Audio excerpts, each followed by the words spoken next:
మనం చేర్చబడ్డామా సమాధానంలోకి? సమాధానంలోకి ఇంకా చాలా మంది చేర్చబడలేదు. ఎందుకంటే నీకు సంపూర్ణ విశ్వాసం ఉంటే గానీ ఆ సమాధానంలోకి నువ్వు చేర్చబడవు. నీకు ఇంకా విశ్వాసం సరిగ్గా రాలేదు. నీకు విశ్వాసం సరిగ్గా ఉంటే నువ్వు దానికంటే ముందు ఆధ్యాత్మిక పరలోక సంబంధమైన అభిషేకం నీ మీదకి దిగవచ్చును. నీ విశ్వాసం బాలేదు.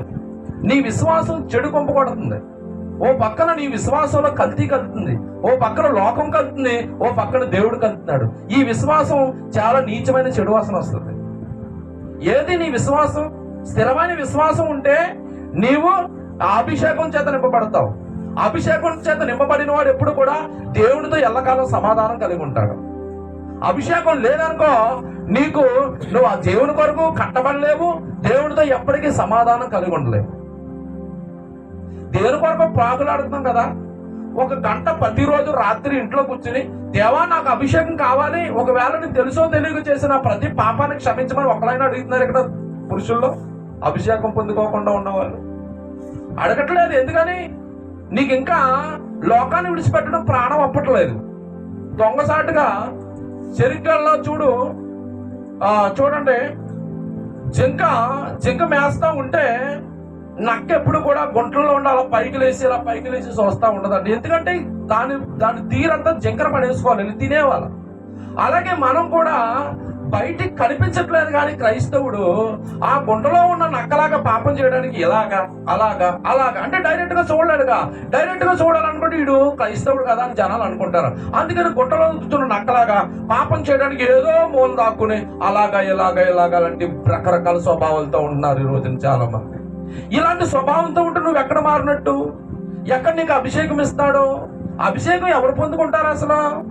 అభిషేకం నరేంద్ర మోడీకి రాదు, ముఖేష్ అంబానీ గారికి రాదు, ఇంకా ప్రపంచంలో గొప్ప గొప్ప డబ్బున్న వాడికి రాదు. దేవుని అభిషేకం రావాలంటే ఎవరి మీద కాకపోతే వాడి మీద దిగిపోదు. ఎవడైతే మారు మనసు పొందుతాడో, ఎవడైతే క్రీస్తును సంపూర్ణంగా విశ్వాసం ఇస్తాడో వాడి మీదకి అభిషేకం దిగి వస్తుంది. అభిషేకానికి అంతస్తులు లేవు, అభిషేకానికి కులమతాలు లేవు, ఏ భేదం లేదు. ఆయన అందరి మీద సమృద్ధిగా దిగుతానంటాడు. పక్షపాతం లేదు. ఆయన అడిగే వారందరికీ కూడా అనుగ్రహించబడే ఆత్మ ఉన్నాడు ఆయన. ఏది ఎక్కడ అడుగుతున్నావు నువ్వు? ఒక గంట సేపు పనిలోకి వెళ్ళొస్తున్నావు, లేకపోతే ఇంకో దగ్గరకు వస్తున్నావు, లేకపోతే వ్యాపారం ఏదో పని చేస్తున్నావు. నువ్వు అభిషేకంతో నింపబడాలని ఎన్నిసార్లు విన్నాను, ఎన్నిసార్లు వ్యక్తిగతంగా చెప్తున్నాను. ఎప్పుడు ఇంకా నీవు నోటంటే ఎప్పుడు భాషలతో మాట్లాడతావు? ఎప్పుడు భాషలు మాట్లాడి దేవుడిని నువ్వు కనపరుస్తావు? ఎప్పుడు ఆధ్యాత్మికంగా నువ్వు మనుషులు ఎదుట ప్రవర్తిస్తావు? ఇంకా శరీరరీతిగా ఎంతకాలం ఉంటావు? ఇంకా ఏమీ తెలియని వాళ్ళకి ఎంతకాలం అలా నటిస్తూ ఉంటావు? ఆ రోజుల్లో యోదయ సమర దేశాల్లో అలా నటించలేదు, వాళ్ళు అలాగా యాక్టింగ్ చేయలేదు. వాళ్ళు క్రీస్తులో క్షమాపణ పొందారు, దేవుడితో సమాధానం కలిగి ఉన్నారు, ప్రభునందు భయాన్ని కలిగి ఉన్నారు, పరిశుద్ధాత్మాదర చేత నడిపించబడి విస్తరించారు అన్ని విషయాలు కూడా. నువ్వు ఎప్పుడు విస్తరించబడతావు? నీకు ఇంకా ప్రభునందు భయం ఏది? నువ్వు దేవుడు ఆత్మతో నింపబడితే ప్రభునందు భయం ఉంటది. దేవుడు అభిషేకం నీలో ఉంటే తప్పుదారులో ఆయన నడిపించడు నిన్ను. ఏదైనా నీకు చెడు కనబడేటోడుకు తిప్పుకో అని చెప్తా లోపల ఉండి ఆయన. ఏది ఇక ఎన్నాళ్ళు మీరు అంటారు, ఎన్నాళ్ళు తప్పుడు బాధలకి గురొక్కుతారు, ఎన్నాళ్ళు ఆశీర్వాదాల వైపు చూస్తారు, ఎన్నాళ్ళు అది దొరుకుతుంది అక్కడికి వెళ్తే ఇది దొరుకుతుంది, ప్రార్థనలు చేస్తే అది దొరుకుతుంది. ఎన్నాళ్ళు మనం వేసదారి క్రైస్తవులుగా ఉంటాం భూమి మీద? ఆ యోదయ సమర దేశాలు కట్టబడిన సంఘాలు ఈ రోజున ప్రతి ఒక్కరికి కూడా మాదిరిగా ఉన్నాయి. ప్రతి దానికి వంకెట్టుకుంటావు. దేవుడు భక్తి చేయడానికి వంకెట్టుకోవాలంటే దేనికి లేదా మీకు వంకలు? ప్రతిదానికి వంక. ప్రార్థనకు రాలేదంటే వంక, కూటానికి రాలేదంటే వంక, లేకపోతే దేవునికి సువార్తకు రాలేదంటే వంక. నీకు దేవుడే దొరికాడు వంకలెట్టుకోవడానికి, ఇంకా దేవుడు లేవా నీకు? ఆ యోదయ సమర దేశాల్లో కూడా వంకలెట్టుకోలేదు. అందుకే ఈ రోజున ప్రపంచానికి సాక్షులుగా సంఘాలు కట్టబడ్డాయి. ఈ రోజున మన సంఘం పీతల సంఘంతో సమానం. మన సంఘం అసలు నడవడిక లేదు, క్రమం లేదు, అసలు ఏమీ లేదు. అసలు ఇంకెప్పుడు నేర్చుకుంటాం మనం? కోట్ల మంది ప్రజలు ఉన్నారండి భారతదేశంలో. ఎవరికి లేని భాగ్యాన్ని దేవుడు మనం పిలిచాడు. ఆయన కోట్ల మంది జనంలో దేవుడు మనం పిలిచి ఏర్పాటు చేసుకున్నాడు. ఎంత గొప్ప కృప, ఎంత గొప్ప ఆధిక్యత దేవుడు మనకి ఇచ్చాడు. ఆయన ఆ విషయాన్ని గ్రహించండి. ఆయన సంఘంగా, ఆయన శరీరంగా మనం ఏర్పాటు చేసుకోవడం, ఈ విలువను మనం గ్రహించినట్లయితే మనకు మనోనేతలు తెరవబడతాయి. ఏది ఎక్కడ గ్రహిస్తున్నాం? అరే ఎంతమంది ఉన్నారే ప్రపంచంలో, ఇన్ని కోట్ల మంది ప్రజలు ఉన్నారు, వారికి లేనటువంటి భాగ్యం నాకు ఇచ్చాడని ఎప్పుడైనా అనుకున్నారు? కోట్ల కొండ ఉన్న జనంలో దేవుడు మనం పిలిచి ప్రత్యేకపరిచాడంట. అంత కృప ఈ భూమి మీద మనకి ఉంది. మనకున్న కృప ఈ రోజున ధనవంతులకు లేదు, ఆస్తి ఐశ్వర్యాలకు ఉన్న వారికి లేదు, పేరుగాంచిన వాళ్ళకి లేదు. వారిని దేవుడు దేవునితో పోల్చాడు తెలుసా? గాలికి ఎగరగొట్టే పుట్టు లాంటి వాళ్ళు అంటాను. కానీ నీకు నాకు నాశనం లేదు, నీకు నాకు మరణం లేదు. ఎందుకంటే క్రీస్తు శరీరమునకు మరణము లేదు, అలాగే ఆయన నమ్మిన ప్రతి ఒక్కడికి మరణం లేదు. ఈ సత్యాన్ని గ్రహించి భూమి మీద ఆయన బతికిన కొన్నాళ్ళు కూడా కొంత సంతృప్తి అయిన భక్తి చేస్తే రేపొద్దున మనం యుగయుగాలు ఆయనతో ఉండడానికి దేవుడు కృపను గ్రహిస్తాడు. అంటే మనం చేసిన భక్తి ఈ లోకం మట్టి కాదనుకో, ఈ లోకం మట్టిగా అనుకోకండి. మనం చేసిన భక్తి ఈ లోకం మట్టికి అయితే మనం దేవుడి దగ్గర రావక్కర్లేదు. ఆదివారం ఇలాగ వచ్చి మనం ఇలాగా 2 గంటలు దేవుడి మందిరంలో కూర్చోకూడదు, ఎవరి పని నాడు చేసుకోవచ్చు బాగుండగా. మన భక్తి ఈ భూ సంబంధమైనది ప్రతిఫలం కాదు, రాబోయే భవిష్యత్ కాలంలో గొప్ప ఆశీర్వాదము జీవం మన కొరకు దాచిపెట్టించాడు. అది భూమి మీద నువ్వు దాన్ని పొందుకుని దాన్ని రుచి చూచి గ్రహించి నువ్వు భక్తి చేయాలి భూమి మీద. ఏదో భూ సంబంధం మట్టుగా ఉన్నారు. చాలా మంది గుళ్ళకి వెళ్తారు, వాళ్ళకి భవిష్యత్తు తెలియదు, వాళ్ళకి భవిష్యత్తు లేదు. వాళ్ళు ఎప్పటికి వెళ్తారో, గుడికి వెళ్తే ఆశీర్వాదం, గుడికి వెళ్తే లేకపోతే ఏదో కోరిక ఉంటుంది, గుడికి వెళ్తే ఏదో వస్తుందని బయలుదేరతారు. మనం అయితే అలాగ కోరికలకి ఏదో వస్తానే అంతలేదు. రాబోయే భవిష్యత్తులో మనం పొందుకోబోయే నిత్య జీవం కొరకు మన దేవుడి దగ్గరకు వస్తున్నాం. రావాలంటే నువ్వు నీ భూమి మీద సంఘంలో చేర్చబడ్డావుగా, నువ్వు ఆధ్యాత్మికంగా కట్టబడుతున్నావా? దేవుడితో సమాధానంగా ఉందని బతుకు ఏది ఎక్కడా లేదు. హల్లెలూయా. మరి వాళ్ళు అలా కాదే, సత్యాన్ని తెలుసుకున్నారు. వాళ్ళు యోదయ సమరయ దేశాల్లో గలిలయ ప్రాంతాల్లో కట్టబడిన సంఘాలలో చేర్చబడిన సభ్యులందరూ కూడా సత్యాన్ని తెలుసుకున్నారు కాబట్టి వాళ్ళు అంత జాగ్రత్తగా ఉన్నారు. వాళ్ళు ఆ రోజులు ఎడతగా కూడుకునేవారు. ఆదిమ సంఘంలో మొట్టమొదట అపోస్తల కార్యాలు 2:42-43 అధ్యాయాల్లో వాళ్ళు అపోస్తల బోధ ఎందును, సహవాసం ఎందును, రొట్టె విరుచుట ఎందును, ప్రార్థన చేయటం ఎందును ఎడత కూడుకునేవారట. హల్లెలూయా. అంటే వాళ్ళు ఎందుకు అట్లాగా చేసేవారంటే వాళ్ళ జీవితాన్ని సంపూర్ణంగా క్రీస్తుకు సమర్పణ చేసేసుకున్నారు. వాళ్ళు సమర్పణ చేసుకోవడం కాదు, వాళ్ళని దేవుడు పరిశుద్ధాత్మతో పూర్ణంగా నింపేశాడు. అందుకే వాళ్ళు ఎడత కూడుకునేవారు. ఎవరో ఒకటి చెప్తున్నారు, దయచేసి భక్తి చేయడానికి వచ్చిన క్రీస్తు కొరకు సంఘంగా కట్టబడాలనుకుంటే కొన్ని మానేయండి. భక్తి చేసినప్పుడు వంకలు ఎట్టువద్దు, భక్తికి వంకలకి జత చేసుకోకండి, మనకే నష్టం. అలా నువ్వు ఎంతకాలం నడుస్తావు అంతకాలం నష్టం లేదు. హల్లెలూయా. దాన్ని మాత్రం మానేయండి. దేవుని స్తోత్రం. సరే, ఇప్పుడు చూడండి, మనం ఇప్పుడు ఎక్కడున్నా? హల్లెలూయా.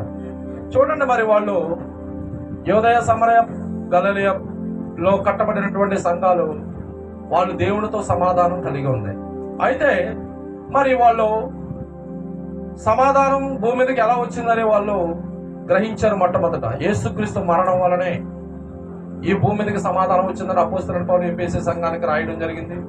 అలాగే ఆ సమాధానంలోకి ప్రవేశించాలంటే సమాధానం యేసుక్రీస్తు ద్వారా ఈ భూమి మీదకి సమాధానం వచ్చింది. ఆ సమరయ, యోదయ, గలిలయ ప్రాంతాల వాళ్ళందరూ సమాధానంలోకి ఎలా ప్రవేశించారు? ఎలా ప్రవేశించారు ఉండాలి. వాళ్ళు పిలుపు చేసిన సువార్తను విని, పేతురు గారు చెప్పిన సువార్త విని, ఆ సువార్తను నమ్మి విశ్వాసించడం వలన యేసుక్రీస్తు సమాధానంలోకి చేర్చబడ్డారు. మనం కూడా సమాధానంలోకి ఎలా చేర్చబడ్డాం? యేసుక్రీస్తుని గురించి రక్షణ సువార్త, సమాధాన సువార్తను నమ్మడం వలన ఆయన తెచ్చిన సమాధానంలోకి మనం కూడా ప్రవేశించాం. అయితే సమాధానంలోకి వచ్చాం, సమాధానంలోకి ప్రవేశించాం. కానీ ఈ సమాధానము మనల్ని కాయడానికి ఎల్లప్పుడూ కూడా కృప పొందుకోవాలి. సమాధానంలోకి వచ్చాం, సమాధానం మనకు కావలుగా ఉండలేదు. ఎందుకంటే కొన్ని సందర్భాల్లో నువ్వు దిగజారిపోతా ఉన్నావు. ఎల్లకాలము ఆయన సమాధానము నీ యొక్క హృదయమునకు, నీ తలంపులకు కావలుగా ఉంటుందంట చచ్చిపోయేదాకా భూమి మీద.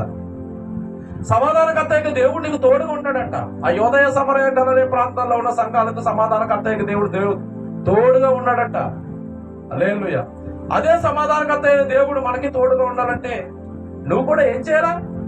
నువ్వు క్రీస్తు సంఘంలో చేర్చబడ్డావు. ఇక నువ్వు ఆ రోజుల్లో వాళ్ళు తరచుగా ఎలా కూడి ప్రార్థన చేసేవారు? ఆ రోజు తరచుగా కూడి ఎలా వాక్యాన్ని వినేవారు? ఆ రోజు తరచుగా సహవాసంగా కూడుకునేవారు. ఆ రోజున వాళ్ళు ఇంటింటి రొట్టె విరిసేవారు. ఆ రోజున వాళ్ళు ప్రార్థన చేయడానికి అన్ని సమయాలు కూడుకునేవారట. తరుసును అప్పుడప్పుడు కాదు.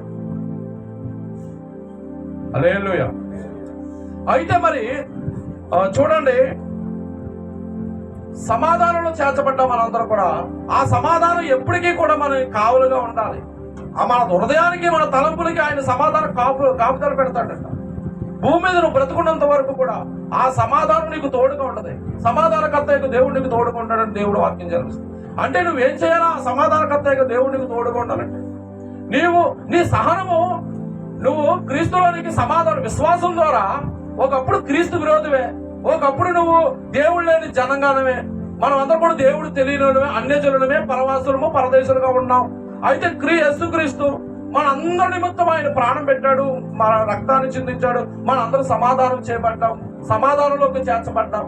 హల్లెలూయా. అయితే మనం ఇప్పుడు సమాధానంలోకి చేర్చబడ్డాం, కానీ మన జీవితాలకి ఆ సమాధానకర్త దేవుడు తోడుగా ఉండలేదు. హల్లెలూయా. సమాధానకర్త దేవుడు తోడుగా ఉండలేదు. నువ్వేం చేయాలి? భూమి మీద నీ సహనము ఎలా ప్రజలకి తెలియజేయనివ్వాలి. సహనం కావాలి ముందు. యేసుక్రీస్తు ఆయన పరలోక రాజ్యాన్ని విడిచిపెట్టకూడదని భాగ్యమని ఎంచుకోకుండా భూమి మీదకి వచ్చి ఆయన మనందరి కొరకు తను రిక్తుడిగా చేసేసుకున్నాడట.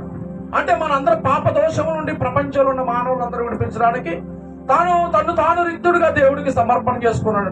ఆయన శిలువకు అప్పగించక ముందు ఆయన రోమీయులందరూ కూడా ఆయన బంధించి తీసుకెళ్ళినప్పుడు అక్కడ చూడండి, అక్కడ ఉన్న మరి ప్రధానుల అధికార మందిరంలోను, అలాగే పిలాతు దగ్గర అధికార మందిరంలోను, అక్కడక్కడ కొన్ని ప్రాంతాలు తీసుకెళ్ళినప్పుడు ఆయన చాలా హింస పెట్టారు, మాటల ద్వారా హింస పెట్టారు.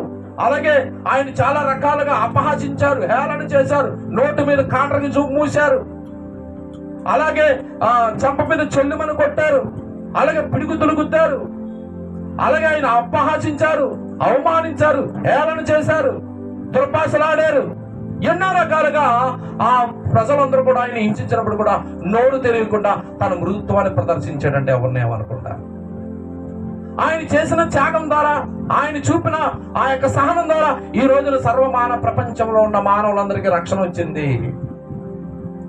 అయితే నువ్వు క్రీస్తును నమ్మావుగా. క్రీస్తును నమ్మితే ఆ క్రీస్తులో ఉన్న సహనం నీకుందా? ఆ సహనం జనాలకి తెలియజేయగలుగుతున్నావా? ఆ సహనం ముందు మనకు ప్రజలకు తెలియజేసారా? మన మృదుత్వాన్ని జనాలకి తెలియజేయాలి. క్రీస్తు తన సహనాన్ని తెలియజేసినట్లుగా. ఎందుకంటే దేవుడు సమీపంగా ఉన్నాడు మనకి. ఆయన సమీపంగా ఉన్నాడని ఎరిగి మన సహనము సకల జనులకు తెలియజేయనివ్వాలి. ఇక మీద అన్యజనులుగా మాట్లాడినట్లు, అన్యజనులు ప్రవర్తించినట్లు నీవు ప్రవర్తించడానికి వీల్లేదు. దోషణకు ప్రతి దోషణం చేయడానికి వీల్లేదు, కీడుకు ప్రతి కీడును చేయడానికి వీల్లేదు. యేసుక్రీస్తు అలా చేయలేదు. యేసుక్రీస్తు అలా ఎవరికి కీడు చేయలేదు.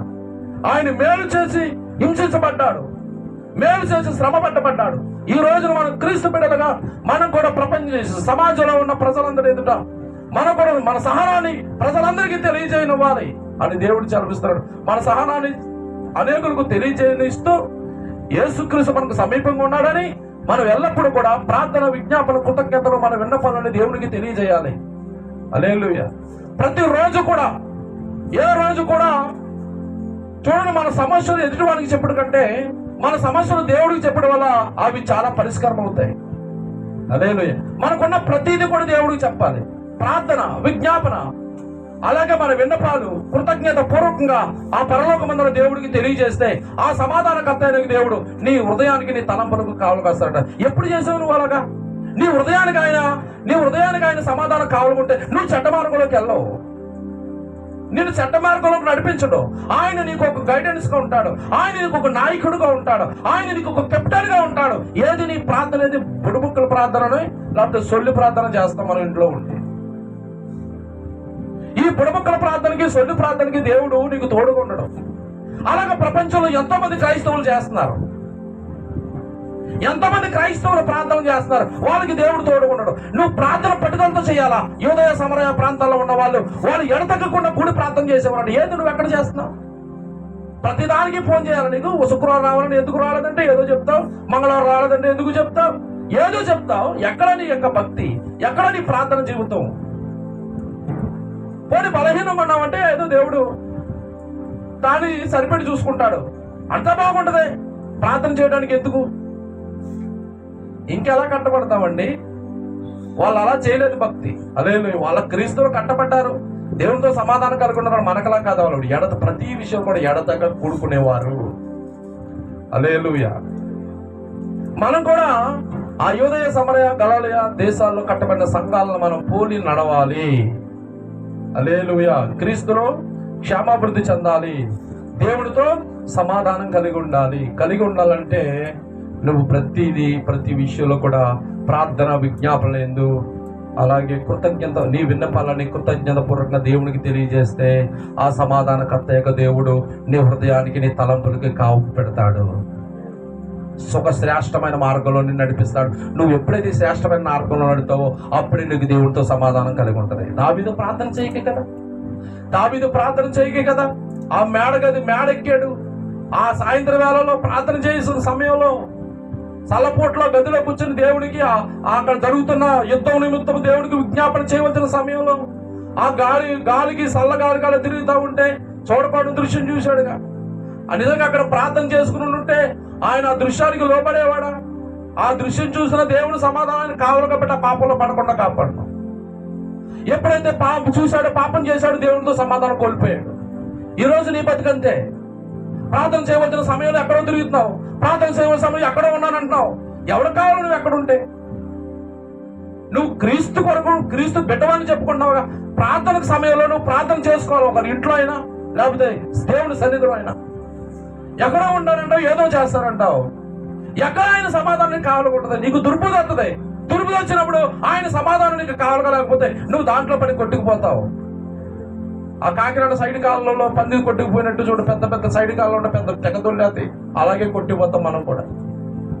ఆయన సమాధానం నీ హృదయం కావాలుగా ఉంటే నువ్వు దేనైనా జయించగలవు, ఏ పరిష్కారాన్ని జయించగలవు, ఏ సమస్య నుంచి నేను పైకి రాగలవు. ఏది నీకు ప్రార్థన జీవితం, ఏది నీకు? హల్లెలూయా. చూడండి, దేవుడు యొక్క సమాధానంలోకి చేర్చబడ్డావు. ఆయన సమాధానం మనకు తోడుగా ఉండాలి అంటే ఖచ్చితంగా మనం ఎల్లప్పుడూ కూడా ప్రార్థన విజ్ఞాపనలతో మన విన్నపాలన్నీ దేవునికి కృతజ్ఞత పూర్వకంగా తెలియజేస్తే ఆయన సమాధానం ఎప్పుడు మనకు తోడుగా ఉంటుంది. మనం ఎప్పుడు కూడా దేవుడితో సమాధానంగా ఉంటాం. ఆయన సమాధానం మనకు లేదనుకోండి, మనం దేవుని దగ్గర సమాధానాన్ని కోల్పోతాం. ఏదో ఒక తప్పుడు మార్గంలోకి వెళ్ళిపోతాం, ఏదో ఒక చెడు మార్గంలో నడిచేస్తాం. ఎప్పుడైతే పాపం చేశామో, దావీదు పాపం చేసి దేవునితో సమాధానాన్ని కోల్పోయాడు. అలాగే మనం కూడా, ఎందుకంటే ఆయన ప్రార్థన చేయవలసిన సమయంలో ఎక్కడో తిరుగుతూ ఉన్నాడు. ఆ ప్రార్థనకి ఇవ్వాల్సిన సమయాన్ని పాపానికి ఇచ్చాడు, అందుకే దేవునితో సమాధానాన్ని కోల్పోయాడు. హల్లెలూయా. చూడండి, యేసుక్రీస్తు శరీరధారిగా ఉన్న దినాల్లో ఆయన ఈ భూమి మీదకి వచ్చి ఆయన మనందరికీ మాదిరిగా ప్రార్థన జీవితాన్ని కలిగి ఉన్నాడు. ఆయన భూమి మీదకి వచ్చి నేను దేవుడు కుమారుడని ఎవరికీ చెప్పుకోలేదు. పరలోకంలో నా హోదా ఎలా ఉందని ఎవరికీ చెప్పుకోలేదు. నేను ఇప్పటి వరకు ఎక్కడ కూర్చొని వచ్చాను, తండ్రి కుడిపార్శ్వన కూర్చొని వచ్చాను మీకు తెలుసా అని ఎవరిని అడగలేదు. కానీ ఆయన మరణించిన తర్వాత తండ్రి ఆయన గురించి సాక్ష్యం ఇచ్చాడు. యేసుక్రీస్తు మరణాన్ని జయించి పునరుద్ధానుడై ఆరోహణుడై తండ్రి కుడిపార్శ్వన కూర్చున్నాడని ఆ ఎబ్రీయులకు రాసిన పత్రికలో తండ్రి సమాధానం ఇచ్చాడు ఆయన గురించి. ఆయన గొప్పతనాన్ని గురించి ఈ భూమిని చెప్పుకోలేదు. కానీ మనందరినీ ప్రార్థన జీవితంలో మాదిరిగా నడిపించడానికి ఆయన శరీరధారిగా ఉన్న దినాలు కన్నీళ్లతోనూ రోదనతోనూ ఆ ప్రార్థనలు విజ్ఞాపనలు యాచనలు దేవుడికి సమర్పించినందున ఆయన దేవుని భయభక్తులు గలవాడైనందున ఆయన దేవుని చేత అంగీకరించబడ్డాడు. ఎందుకు? దేవుడి సమాధానం ఆయనకి తోడుగా ఉంది. ఈ రోజున యేసుక్రీస్తు అంత గొప్పవాడే. ఆ పరలోక రాజ్య ఆ సర్వ యుగాలను కలుగు చేసిన వాడు, సర్వ ప్రపంచాలను నిర్మించిన వాడు, నోటు మాటల సమస్తాన్ని కలుగు చేసిన వాడు. ఆయన మనుష్య రీతిగా భూమి మీదకి వచ్చి ఆయన కన్నీళ్లతో ప్రార్థన చేశాడనే వాక్యాన్ని ఎన్ని మార్లు విన్నావు? ఎప్పుడైనా అట్లాంటి ప్రార్థన వచ్చిందని జీవితానికి? పట్టుదలతో ప్రార్థన చేసేవా? అతను ఎప్పుడు ప్రార్థన చేసినా పట్టుదలతో ప్రార్థన చేసేవాడట. అతను ఎప్పుడు ప్రార్థన చేసి ఏకాంతంగా ఉండి దేవుడితో ఎక్కువ గడిపేవాడంట. ప్రార్థన జీవితంలో మనందరికీ యేసుక్రీస్తు మాదిరిగా ఉన్నాడు. మరి ఈ రోజున మనం కూడా మన ప్రార్థన జీవితం ఎలాగుంది? నీకు తెలియకపోతే తెలియదు అనుకుంటా, తెలిసినా కూడా అసమర్థతగా దయచేసి ఉండొద్దని నేను మనం చేస్తున్నాను. తెలియకపోతే కొత్త వాళ్ళకి చెప్పొచ్చు, రేపు ప్రార్థన చేసుకున్నావా, వాక్యం చదివావా, కొత్త వాళ్ళకి చెప్పొచ్చు. ఇంకా నీకు ఎన్ని సంవత్సరాలు వచ్చినా ప్రార్థన చేసావా, వాక్యం చదివావా, ఇంక ఎన్నిసార్లు నువ్వు చెప్పించుకుంటావు, ఎన్నిసార్లు నీకు చెప్పాలి. అంటే నీకు మనసు లేదన్నమాట. అంటే నీకు మనసు ఉంటే ఇక్కడ ఎవరు చెప్పాలొద్దు, ఏ పెద్దోళ్ళు ఇక్కడ చెప్పక్కర్లేదు. హల్లెలూయా. మనసు లేదండి, దేవుని స్తోత్రం. హల్లెలూయా. దయచేసి మనం కూడా ఆ సమరయోదయ గలలయ దేశంలో ఉన్న సంఘాలు దేవునితో ఎలా సమాధానం కలిగి ఉన్నాయో మనం కూడా అలా సమాధానం కలిగి ఉండాలి దేవునితో. క్రీస్తును అనుసరించి నడిచిన జీవితం కావాలి. వాళ్ళు క్రీస్తును అనుసరించి నడిచిన జీవితాన్ని కలిగి ఉన్నారు కాబట్టి దేవునితో సమాధానం కలిగి ఉన్నారు. మనం క్రీస్తును అనుసరించి నడవాలి. అంటే క్రీస్తును అనుసరించి నడవాలంటే ఆయన చెప్పిన మాటలను లక్ష్యమించాలి, ఆయన చెప్పిన బోధలను నువ్వు పట్టుకోవాలి, ఆ బోధ ప్రకారంగా జీవించాలి. వాళ్ళు అలా జీవించారు కాబట్టి దేవునితో సమాధానం కలిగి ఉన్నారు. హల్లెలూయా. ప్రభా, ఇదిగో సమరయ, యోదయ, గలిలయ ప్రాంతాల్లో కట్టబడిన సంఘాలు ప్రభా, ఆ సంఘాలుగా నాయన నీలో ఎలా క్షేమాభివృద్ధి చెందినయో, నీతో ఎలా సమాధానం కలిగి ఉన్నాయో, అలాగే నీ యందు ఎలా భయం కలిగి నీ పరిశుద్ధాత్మ చేత ఎలా నడిపించబడుతూ విస్తరించబడ్డాయో, అదే విధంగా ఇదిగో నాయన ఈ సంఘంలోకి నాయన మమ్మల్ని క్రీస్తు శరీరం అనే సంఘంలోకి మమ్మల్ని చేర్చుకున్నావు ప్రభా. మేము కూడా అన్ని విషయాల్లో నీలో క్షేమాభివృద్ధి చెంది ప్రతి విషయంలో నీతో సమాధానంగా ఉంటూ, అలాగే నాయన ప్రభు నీ యందు భయం కలుగుంటూ, ఇదిగో పరిశుద్ధాత్మ ఆదరణ చేత మేము నడిపించబడుతూ సమస్త విషయాల్లో ప్రభా మమ్మల్ని విస్తరింపజేయండి ప్రభు అని మనం కూడా లేచి చిన్న ప్రార్థన చేసుకుందాం.